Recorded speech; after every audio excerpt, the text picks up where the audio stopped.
So let's start. Good morning, good afternoon, and good evening, everybody. I'm Xiaowen Zheng, the coordinator of series Air Pollution and Human Health. Our current webinar series has been holding for 3 months already, and today is our last lecture, and I want to welcome and thank you to join us. I would like to indicate that most of our previous lectures have been put on IIES website. If you want to look back the previous lectures, please visit the website. And last week, we had lecture on differential toxicity and contributing chemicals in urban PM 2.5 of China from Professor Jiangdong Li. And today we are going to have our last lecture, the indoor air pollutants and their toxicity. Today's honor speaker is Professor Rui Li. And before getting started the lecture, I would like to give a short introduction of Professor Li. Professor Li is the professor of biochemistry and molecular biology in the School of Life Sciences, Central China Normal University. She finished her PhD degree in bioengineering from Nanyang Technological University, Singapore. And her research interests cover health effect of indoor formaldehyde pollution, health effect of PM 2.5 and other particles matters, including nanomaterials, and also the health effect of environmental cycles and environmental molecular toxicity. Okay, let's welcome today's honor speaker, Professor Li. Now I'm gonna stop the screen sharing and hand it over to you. Okay. Professor Li, please. Okay. Hi, everyone. It's my pleasure to have this lecture here. And today I would like to, okay. Can you see the PPT now? Yes, yeah, right. Okay. So today the topic of my lecture is the occurrence and the toxicity of indoor air pollutants, advice on a healthier living style. And actually the contents will be divided into the following 5 parts. And the main compound I'm going to talk about is formaldehyde. So the first part is about an introduction of formaldehyde. And actually in 1859, Russian chemist Budlov first discovered and documented formaldehyde. His research includes the synthesis of an formaldehyde polymer, the hexamethylene trimine. Formaldehyde is the smallest molecular weight aldehyde compound, and its molecular spatial configuration is a planar triangle like this. And in 1868, the German chemist Hofmann extracted formaldehyde from methanol and defined it as the first member of aldehyde compound. Between 1908 and 1975, 8 monographs on formaldehyde were published worldwide, mainly in the chemical industry for the production of formaldehyde. So actually, formaldehyde is present in all cells. So formaldehyde is the first hydrocarbon hydrogen organic matter produced by photoreaction in the evolution of the Earth. And under inorganic conditions, carbon dioxide, light, and lightning can cause the natural formation of formaldehyde. In the presence of carbon dioxide and light, 5 molecules of formaldehyde can be easily synthesized into ribose. And during the evolution of Earth, formaldehyde was evolved in the original tricarboxylic acid cycle. According to the US government's classification criteria for chemical carcinogens, formaldehyde belongs to the A1 compound, that is the human carcinogen. At present, the occupational threshold of formaldehyde in the United States is 0.37 milligram per square meters.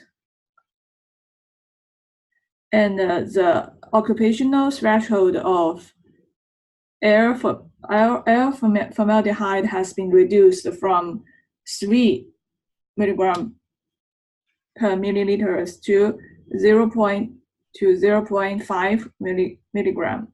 According to the WHO document and China's standards, the formaldehyde threshold for the non-occupational ambient air is only 0.1 milligram. So this data all indicate gaseous formaldehyde has great biological toxicity. So as the normal living condition, how can we be exposed to formaldehyde? So actually, the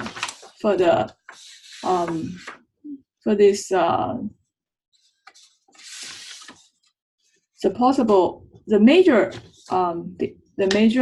anthropogenic sources affecting humans are in the indoor environment, and the products containing formaldehyde, such as resins, glues, insulating materials, chipboards, plywood, and fabrics are common. Okay, so the main source of the formaldehyde exposure is the occupational exposure. So the occupational exposure may contribute considerably to total exposure. For example, a high occupational exposure, such as in formaldehyde or resin production, or just during the disinfection procedure of embalming of bodies, or the plywood production, or even in a medical school, in the autonomy labs, there is some degree of the occupational exposure to formaldehyde. And the second source of formaldehyde is the formaldehyde containing products, such as the disinfectants containing formaldehyde, the plywood products, and these paints, as well as our daily used cosmetics, such as our nail polishes, and even some clothes. And actually, for the relatively high level of this exposure, we cannot ignore there are quite some different exposure ways to the cosmetics. So the cosmetic products containing formaldehyde, formalin, may come into contact with our hair, our skin, our eyes, or our mucosa. And exposure from most of these sources is localized, although some formaldehyde is available for inhalation. And the systemic absorption, including the penetration into the circulatory system, is estimated to be negligible. Contact with liquid barriers, as in the eyes, does not appear to lead to significant absorption. And another very important source of formaldehyde is smoking. So actually, the concentrations of 60 to 130 milligram have been measured in mainstream cigarette smoke. For a person smoking 20 cigarettes per day, this would lead to an exposure of 1 milligram per day. And exposure to side stream smoke, or the so-called environmental tobacco smoke, ETS, can be estimated from chamber measurements. So when 6 cigarettes were smoked in a 50 square meters test chamber with 1 air change per hour, the formaldehyde levels were over 0.12 milligram within 15 minutes. So actually, smoking is also an important source for formaldehyde. The other source of the formaldehyde is the use of indoor gas. The indoor use of incense of the indoor gas. So the household cooking using gas can be a source of indoor formaldehyde. Using the unvented fuel burning appliances such as the gas stoves, wood burning stoves, and kerosene heaters can raise formaldehyde levels of the indoor air. Also, the indoor use of incense, including the mosquito coils, the sticks, and the incense can be another source of indoor formaldehyde. Also, as a product of normal metabolism, formaldehyde has been documented to be naturally presented in many common food items. So formaldehyde occurs naturally in foods, and foods may be contaminated as a result of like the fumigation, such as the grains and the dry food and the dry fruit, and release from the formaldehyde resin contained tableware, like this. The fruits and the vegetables typically contain 3 to 60 milligram per kilogram, and milk and milk products about 1 milligram per kilogram. Meat and fish 6 to 20 milligram per kilogram, and shellfish is can be pretty high, as to 100 milligram per kilogram. So the daily intake is difficult to evaluate, but a rough estimate from the available data is in the range of 1.5 to 40 milligram per day for an average adult, most of it in a bound of unavailable form. So the other source of formaldehyde is the application of formalin solution. So actually, the formaldehyde solution with a concentration of 35% to 40% is commonly known as formalin.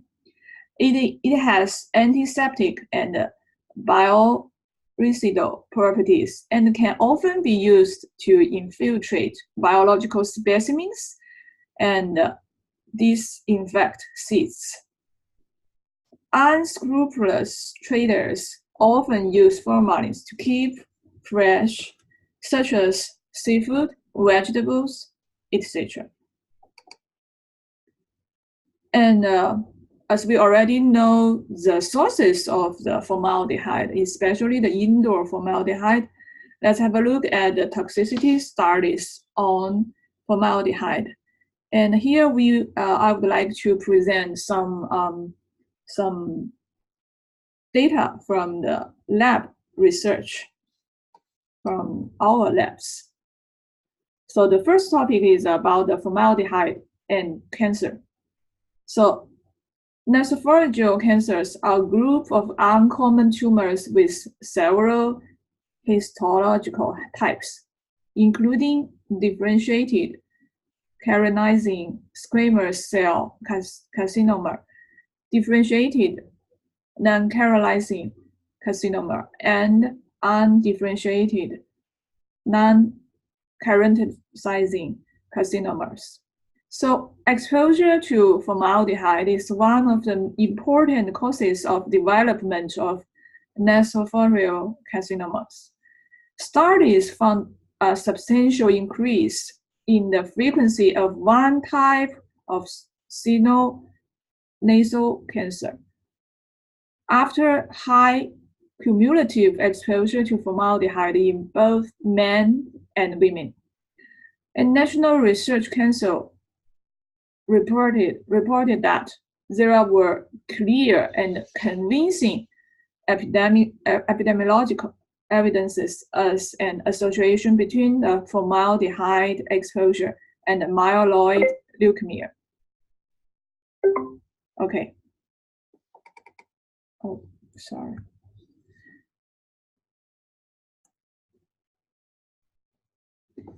So, although some studies have demonstrated that formaldehyde could induce DPC and DSSB, few studies focused on the repair process of them, and there is also controversy on the persistence of DPC in cells. Therefore, Yin-Shuai Liu did the experiment. The potassium chloride SDS assay and single-cell gel electrophoresis was used to investigate the formation and repair process of formaldehyde-induced DPC and DSSB in human peripheral blood lymphocytes and hair cell lines. So the potassium chloride SDS assay was applied to detect DPC induced by liquid formaldehyde in human peripheral blood lymphocytes in vitro. Liu's experimental results showed that the formaldehyde could induce DPC after exposure to 5 to 50 micromolar or a higher concentration of formaldehyde, and could significantly repaired after removal of formaldehyde for 18 hours. And the significance of this investigation demonstrated that formaldehyde genotoxicity was produced by exposure to a low concentration of formaldehyde, and resulting DPC could be repaired. So these results also confirmed that formaldehyde could induce DSSB at a low level, that is less than 30 micromolar. And DSSB could be readily repaired. It is also completely repaired within 90 minutes after the formaldehyde removal. Although we already find formaldehyde toxicity in mammalian, the mechanism, which is very important for review the formaldehyde's damage, are not clear. Moreover, the toxicity on bone marrow cells induced by inhaled formaldehyde is not revealed. Therefore, Xin Ye investigated the relationship between inhaled formaldehyde and bone marrow toxicity in mice. Inhaled formaldehyde exposure as 0.5, 1, and 3 milligram were used for treating BABC mice in the conditions as 8 hours a day for a consecutively 7 days, and a protection group with the IG treatment of glutathione of 10 milligram per kilogram per day after formaldehyde exposure. Then the reactive oxygen species and DNA protein cross-linking was detected. An RT-PCR reaction test was also used to indicate expression of transforming growth factor beta and cloning stimulating factor in bone marrow cells. Through the research, Xin Ye finally concluded that in a short-term acute infected formaldehyde can cause the oxidative damage of marrow cells, and GSH can inhibit the formaldehyde-induced oxidative damage in vivo. The high concentration formaldehyde exposure can impact the TGF-beta and the GM-CSF's gene expression. Inhaled formaldehyde may increase the risk of leukemia by marking overexpression of TGF and GM-CSF gene. So actually, this is the first study in our lab to examine the formaldehyde damage to the bone marrow. And further, although the formaldehyde has been classified as human leukemogen, toxicity of formaldehyde in bone marrow and the target site of leukemia induction is still poorly understood. Accordingly, Yu Chao Zhang investigated the bone marrow toxicity, including the bone marrow pathology, hematotoxicity, and underlying mechanisms, including oxidative stress, inflammation, and apoptosis in formaldehyde-exposed mice. And the male Babesia mice were exposed to formaldehyde by nose-only inhalation for 8 hours per day, and over a 2-week period designed to stimulate a factory work schedule with an exposure-free weekends on day 6 and 7. And there were sacrificed, and then the mice were sacrificed on the morning of day 13.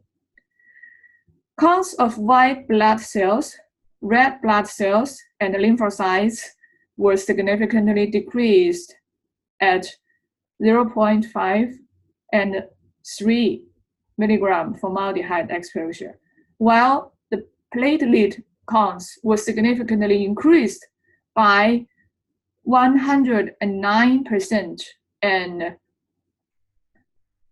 67% respectively for the different concentration of formaldehyde exposure. Biomarkers of oxidative stress, including the reactive oxygen species, the IIES, and the GSH depletion, and also the cytochrome P450 and glutamine S transferase, theta expression, inflation, including the nuclear factor kappa B, the tumor necrosis factor alpha, and interleukin-1 beta, and apoptosis, including the activity of cysteine aspartic acid protease 3 in bone marrow tissues, were induced at one or both formaldehyde doses mentioned above. And her study indicated that the exposure to formaldehyde by inhalation induced bone marrow toxicity, and that oxidative stress, inflammation, and the consequential apoptosis jointly constitute potential mechanisms of such induced toxicity. To figure out the underlying mechanisms of the formaldehyde-induced toxicity in the hematopoietic stem cells, Chen Xiwei conducted a more comprehensive study. The biological plausibility of formaldehyde-induced leukemia is controversial because few studies have reported the formaldehyde-induced bone marrow toxicity, and none have reported bone marrow stem or progenitor cell toxicity. We sought to comprehensively examine formaldehyde hematotoxicity in vivo, in mouse peripheral blood, bone marrow, spleen, and myeloid progenitors. She included the leucomogen and bone marrow toxicant benzene as a positive control, separately and together with formaldehyde, as co-exposure occurs frequently.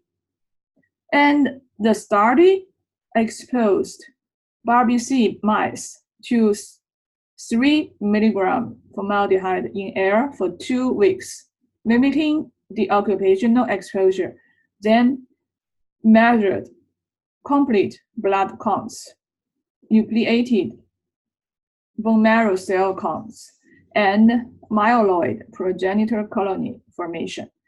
The formaldehyde exposure significantly reduced nucleated bone marrow cells and bone marrow derived colony forming unit, granulocyte macrophage, and burst forming unit, erythroid, downregulated GM, CSF-R alpha, and EPOR expression, increased LS in nucleated bone marrow, spleen, and CFU GM cells, and increased apoptosis in nucleated spleen and CFU GM cells.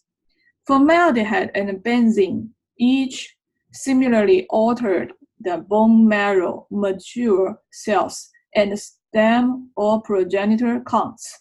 Bone marrow and CFU GM RS and apoptosis in spleen and CFU GM, but had differential effects on other endpoints. Co-exposure was more potent for several endpoints. Thus, formaldehyde is toxic to the mouse hematopoietic system, including the bone marrow stem progenitor cells, and it enhances benzene-induced toxic effects.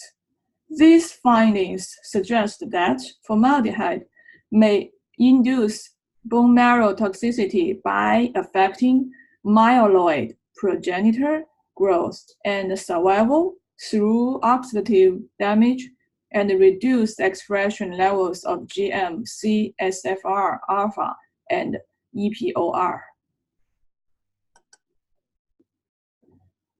And for the second part, the immune system acts as a target site for chemical attack, and its toxic reaction can change the immune activity. The immune toxicity of indoor gaseous formaldehyde is mainly manifested by an increase in immunological activity. Gaseous formaldehyde can induce allergic rhinitis, atopic dermatitis, and bronchial asthma. Although there is evidence of correlation between formaldehyde and asthma, the underlying molecular mechanisms remain unclear. So in this case, Yang Wu did the research to explore the neural mechanisms and adjuvant effects of formaldehyde. 68 BRBC mice in 6 experimental groups were exposed to vehicle control, overwhelming formaldehyde, 3 milligram, and the overwhelming plus formaldehyde, overwhelming plus formaldehyde plus HC 030031, that is an antagonist of the transient receptor potential, acrin 1, and also the overwhelming plus formaldehyde plus capsaicin, that is the transient receptor potential, vanilloid 1 antagonist. So experiments were conducted After 4 weeks of combined exposure and 1 week challenge with aerosolized albumin. So airway hyperresponsiveness, the pulmonary tissue damage, as well as the eosinophil infiltration and increased levels of interleukin-4, interleukin-6, interleukin-1b, immunoglobulin E, substance P, and calcitonin group related peptide in lung tissue were found in the albumin plus formaldehyde group compared with the values seen in the albumin-only immunized mice. Except for the interleukin-1b levels, other changes in the levels of biomarkers could be inhibited by both the two antagonists. By this study, it was concluded that the formaldehyde might be a key risk factor for the rise in asthma cases. Transient receptor potential ion channels and the neuropeptides have important roles in formaldehyde-promoted asthma. Okay, as well, the neurotoxic effects of formaldehyde have been widely confirmed and affected the population is very extensive. So the neurotoxicity of formaldehyde is mainly manifested in 3 aspects. That is, causing the oxidative damage to the nervous system, damaging neurons, and affecting the behavior of the body. The epidemiological investigations have also indicated that the occurrence of AD and PD is related to the exposure of formaldehyde.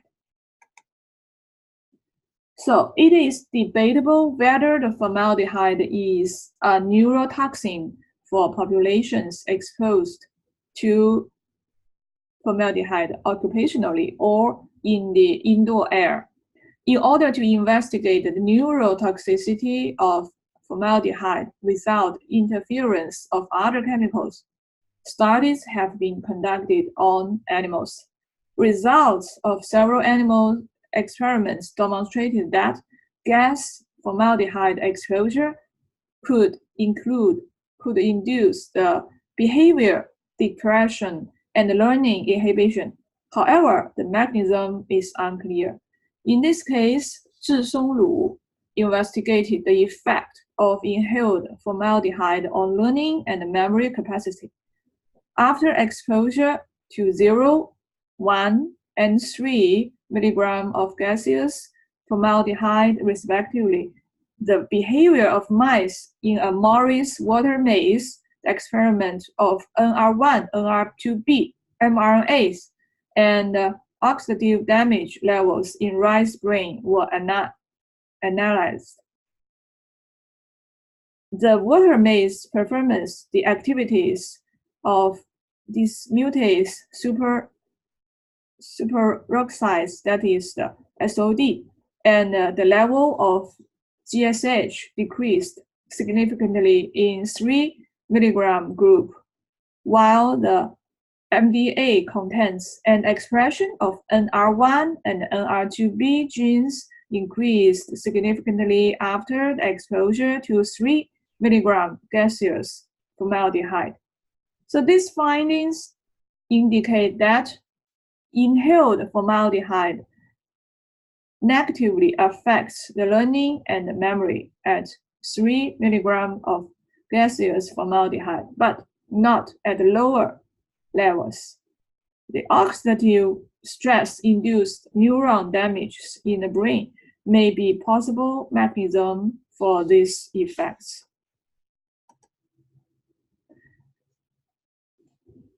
NE deficiency has been observed in aged rats and in patients with AD, and is thought to cause cognitive disorder, which endogenous factor includes Ne depletion. However, is largely unknown. Therefore, Yu Fei-Mei investigated the effects of aging-associated formaldehyde on the inactivation of Ne in vitro and in vivo, and on memory behaviors in rodents. The results showed that age-related DNA demethylation led to hippocampal FA accumulation. And then, when this occurred, the hippocampal Ne content was reduced in healthy male mice of the different ages.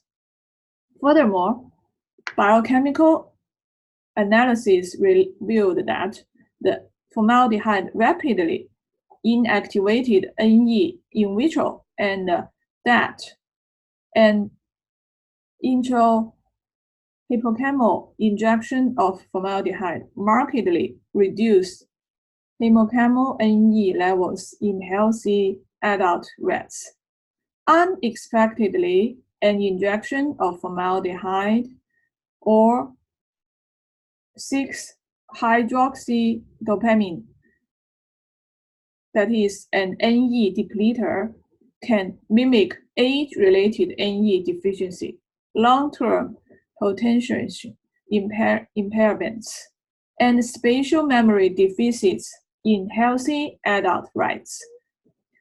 Conversely, an injection of Ne reversed the age-related deficits in both LTP and memory in aged rats. Injection of resveratrol, that is a natural formaldehyde scavenger, or Ne into the SAMP8 mice reversed the formaldehyde accumulation and Ne deficiency, and restored the magnitude of LTP and memory. May's findings suggest that accumulated formaldehyde is a critical endogenous factor for aging-associated Ne depletion and cognitive decline. The hippocampus-related topographic amnesia is the most common symptom of memory disorders in AD patients. A decline in global DNA methylation was found in the autopsied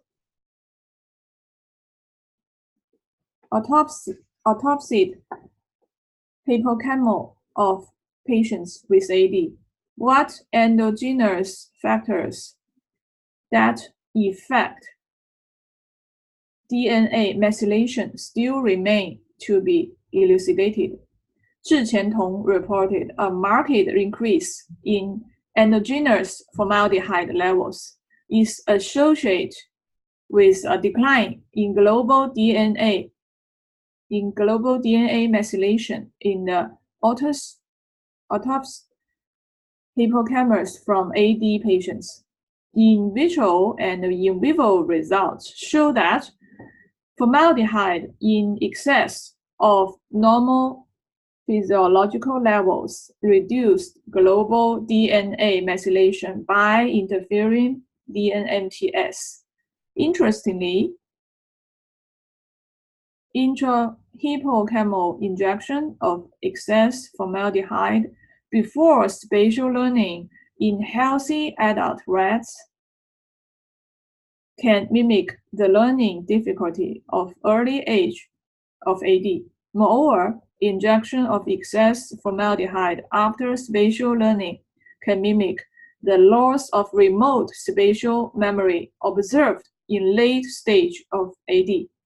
These findings suggest that aging-associated formaldehyde contributes to topographic amnesia in AD patients. There are also other threats of formaldehyde, include a variety of stimulating effects, the sick building syndrome, as well as spontaneous abortion and infant deformity, etc. So we already got to know that formaldehyde, the indoor formaldehyde, could be such a toxic substance. So how can we prevent the toxicity caused by formaldehyde? The first one is to reduce the formaldehyde concentration. It is most effective method to apply low formaldehyde or formaldehyde-free interior construction and furnishing materials. For example, the plaster decorating products also use benzene-free, formaldehyde-free wood products, such as pine furniture. And we also need to keep indoor air circulation, which is an effective way to remove the indoor harmful gases, or open the window when the outdoor air is good, which is beneficial to the emission of discharge of harmful gases indoor. The third suggestion is do not stay immediately after the renovation of the new house. The release period of toxic gas is about 6 months after renovation. And the fourth is try to reduce or ban smoking, indoor smoking. Smoking indoors will increase the harmful gases. Children, pregnant women, and elderly people should pay more attention to their rooms. Another suggestion is that the effective indoor air purifier and air ventilator can also be applied. And activated carbon has a good absorption effects on formaldehyde and is recommended for use. The second part is the supplement of protective agent. So for formaldehyde pollution, we can also relieve toxicity by supplementing certain nutrients. Studies have shown that toxic effects of formaldehyde are generally mediated by oxidative stress, while vitamin C and vitamin E can alleviate oxidative damage, so they have good effects. In addition, resveratrol present in blueberries is also a natural removal of formaldehyde. Recently, Jiawei Huang study showed that EGCG in green tea also has significant reversal effect on formaldehyde toxicity. So maybe we can drink more green tea. Planting indoor is also beneficial. It can reduce the concentration of harmful gases in the room. Here are some types of plants suitable for removing formaldehyde. And I just want to recommend them to you. So besides formaldehyde, there are also some other indoor pollutants. First one is benzene. So benzene is a colorless, special aromatic with special aromatic odor. Glues, paints, coating, and adhesives are the main sources of benzene in the air. After being inhaled by human body, benzene can cause central nervous system aneurysm. It can inhibit human hematopoietic function, reduce red blood cells, white blood cells, and increase the risk of aplastic anemia. It can also cause abnormal menstruation in women, and also the congenital defects. And the other one is radon. It is also colorless and is odorless and undetectable inert gas. Building materials such as cement, bricks, brick sand, marble, and ceramic tiles are the main sources of radon. And there will be a large amount of decantation at the geological fault zone. Another one is ammonia. It is colorless gas with a strong pungent odor. It mainly comes from admixtures such as concrete, antifreeze, and flame retardant in fireproof board. It has a strong stimulating effect of the eye, throat, and upper respiratory tract. It can cause poisoning through the skin and the respiratory tract. It can cause congestion, increase secretion, pulmonary edema, and dermatitis. Besides, the volatile organic compounds, that is the VOCs, act as a heterogeneous contaminants in indoor air and represent their total amount in the TVOC. So TVOC includes many types of chemicals. The indoor building and decorative materials are the main sources of TVOC in the air. TVOC shows irritation, can cause imbalance of immune level, affect the central nervous system function, dizziness, headaches, and lethargy, weakness, chest tightness, and other symptoms. May also affect the digestive system, loss of appetite, and nausea, and so on. So after this introduction of such indoor air pollutants, I think you already have a rough idea about how to prevent the damage from all those toxic chemicals. And thanks for your attention. Okay, thanks for Professor Li's nice talk. Now we are opening for questions. You can post your questions on the chat box on the right side of the Zoom panel. Well, Professor Li, your lab has done lots of work on the mechanism of formaldehyde-associated leukemia in your lab. Well, you mentioned that you give us two examples you have published. The age-related formaldehyde is associated with the memory loss, right? So what was that? What was the age-related formaldehyde? Because that's new to me. I don't understand that. How do you define the age-related formaldehyde? Age-related formaldehyde. I think I just want to express that formaldehyde can cause some age-related disease, such as the Parkinson's disease, as well as the Alzheimer disease. So to define the age-related formaldehyde, not because they are something like the formaldehyde in the inner formaldehyde in body, no, right?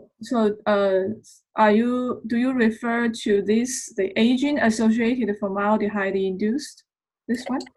Yes, you talk that this age-associated.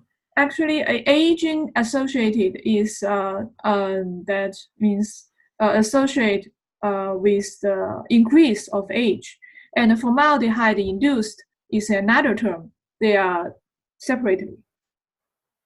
It's not the age-associated formaldehyde. Okay, I see. Okay, all right. Okay, thank you. Uh-huh. Any questions from the audience?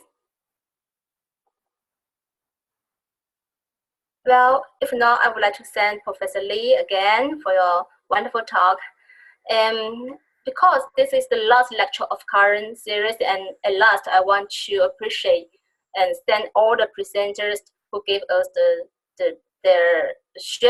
give the presentations and share their experience on the academic areas. And I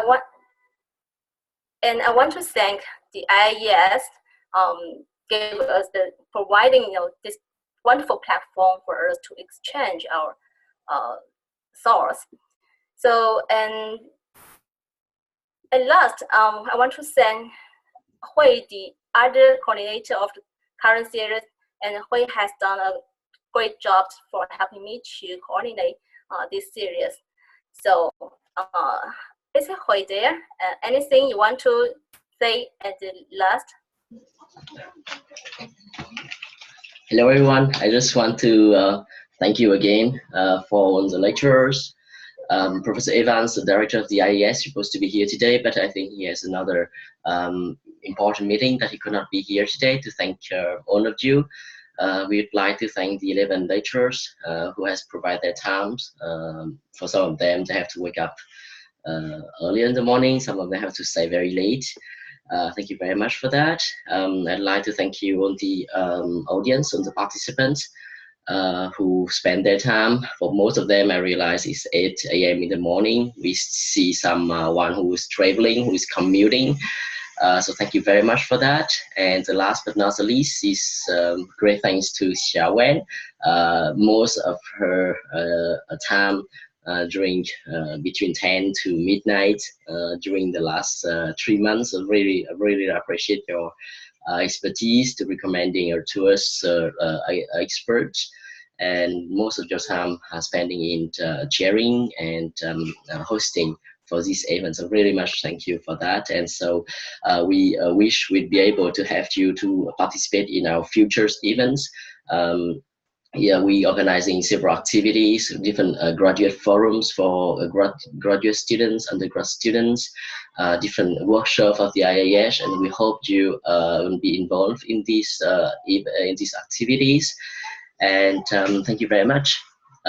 So if you have attended to a number of lectures, I'll send you an email later on to acknowledge that, and then we're providing you the certificate of completion, and we hope that could help you out in your future endeavors. If you are graduate students who are looking for projects, then we hope that this experience or this participation to this series would help you out to show to the future professor, future supervisors that you are someone who is very active and who's seeking for international experience, and you have the knowledge doing the work. So very much thank you again for everyone. And I just turn back to you. Okay, thank you, Hui. Thank you for the chance. All right. So, well, thanks for the culture speaking, and thanks to Professor Li again. And well, I think so. Say goodbye to everybody. Okay, goodbye.